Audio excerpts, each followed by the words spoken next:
Tinitingnan natin sila, o sila nga ups and down. Panginoon, kasi nararamdaman ko, yung presensya na narito lang sa tabi ko. Ganun po tayo eh. Nakakaramdam tayo. Pero in other ways, naman, may mga tao din na sometimes, alam mo yung God distance. Pero yun mo, sabi nga, kailangan natin mag-dive deeper into God's truth. Yan. Kailangan natin matutong lumangoy o matutunan natin yung salita ng Diyos ng katotohanan. Na dahil sa Diyos ang katotohanan. Yung salita niya ay katotohanan. Amen po ba? Amen. So meron po akong ibibigay sa inyo 5 ito. Yeah? 5 ways given your relationship with God. Yan. Paano ba lumalim yung relasyon ko sa Diyos? Paano ko gagawin para ako ay lumalim sa aking pananampalataya sa Panginoon? So number 1, na ibibigay ko sa inyo. Get to know who God is. Get to know who God is. Sabi nga dito, kilalanin natin kung sino ang Diyos. Tanong, kilala ba natin ang Diyos? Kailangan, sabi nga dito, basahin natin ang Biblia. Doon makikilala natin si Kristo. Diba? Dahil ang Biblia ay kung paano ipinapahayag. Sabi ng Isaiah 48. Ano po yung Isaiah? Ayan. Sabi nga doon, the grass withers and the flowers fall, but the word of our God endures forever. Sa Tagalog, oo, ang damo ay nalalanta. At kumukupas. Yan, diba? Nakikita naman natin, nalalanta ang damo. At ang kumukupas ang mga bulaklak. Ibig sabihin, nalalaytay ang bulaklak, napufall siya, ganyan. Nadalagas, yan sa ibang salin. Ngunit, ang salita ng ating Diyos ay mananatili kailanman. So, yun pala, no? Anong ibig sabihin nung salita na yun? Ito po yung nagmamadali na. O ba? Ibig sabihin, yung damo nga di ba? Yung damo nga nalalanta. Yung bulaklak. Kumukupas. Nalalagas.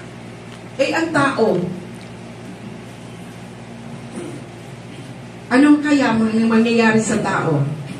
Mamamatay. May hangganan po tayo. At hindi natin alam kung kailan. Pero yung halaman at ang bulaklak, ay damo, alam natin kung kailan sila mamamatay. Huwag mong diligan. Patay yun. Diba? Painitan mo. Ganon din ang tao. Maiba natin ang Panginoon. Amen po ba? Amen.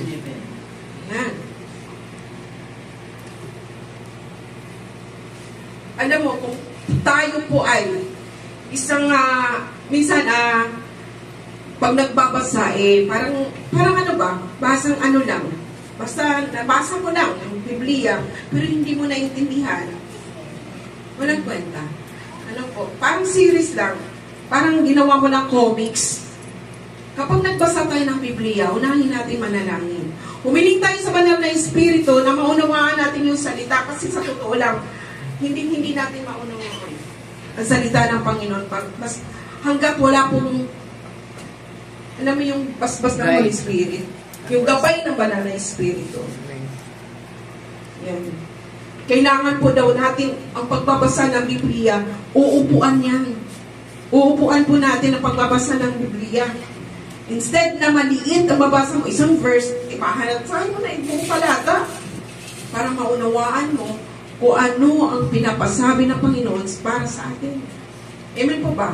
Amen. Para makilala mo ng lubos ang Diyos. Ang Diyos po ay omnipotent, omniscience, all-knowing. Yan. Kahit saan, makikilala mo siya.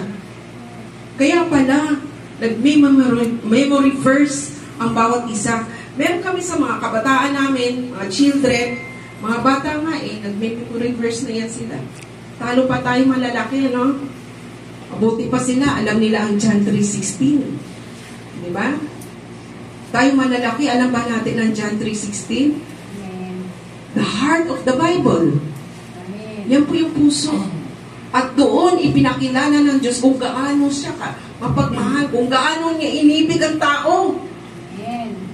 Yun. Gaano ipamak tayo. Ayaw niya. Ayaw niya mapunta tayo sa lawak-lawak na apoy na kung saan hindi yun ginawa ng Diyos o hindi nilikha ng Diyos para sa tao. Yun ay para doon kay Satanas at doon sa mga fallen angels na nadala ni Satanas. Tayo ay dapat doon sa kingdom ni Lord. Amen. Amen? Dapat doon tayo. And live in your relationship with God and we deeper into God's truth. Kami ingay. Number 2, spend time with God. Paano mo makilala ang Diyos kung wala ka namang panahon? Wala kang oras sa Kanya. Hindi ka mananalangin. Hindi ka nagpipray. Amen po ba? Sino nito nagpipray ng sa pagkain? Amen. Basta kumain ka na lang. O nagpipray bago matulog. Amen. Pagkagising. Amen. Bago maligo.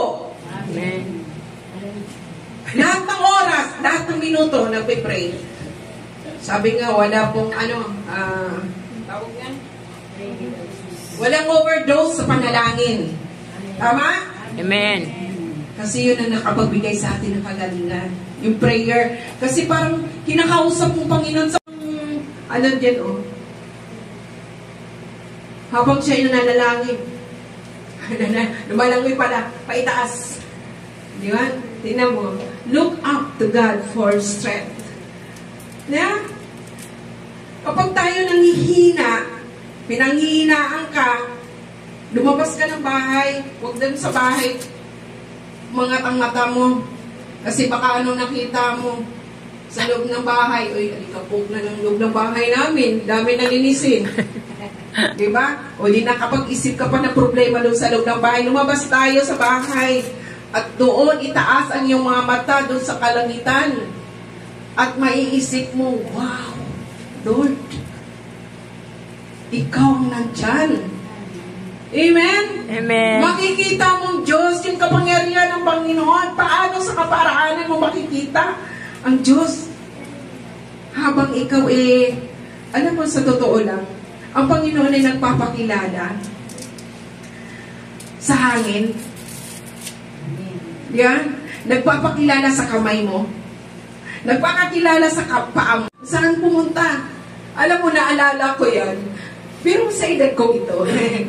54, no? Ibig sabihin, hindi na kayang umakyat. Pero wala pa naman akong rayuma, mga kapatid. Naalala ko sa amin, nasa nanuhanan si Angel, nasa loob yung susi, nalak. Paalis kami, papunta kami dito, life group. Wala susi. Siyempre, paano siya makakapasok nga naman? Yung susi ng motor, nandun din. Hindi kami makakaalis. Amin pong dalangin, Panginoon, ang masaganang pagpapala na nagbubula sa iyo, Panginoon, ang pag-ibig mo at ang pagsama ng iyong banal na Espiritu ay palagi pong sumaamin lahat.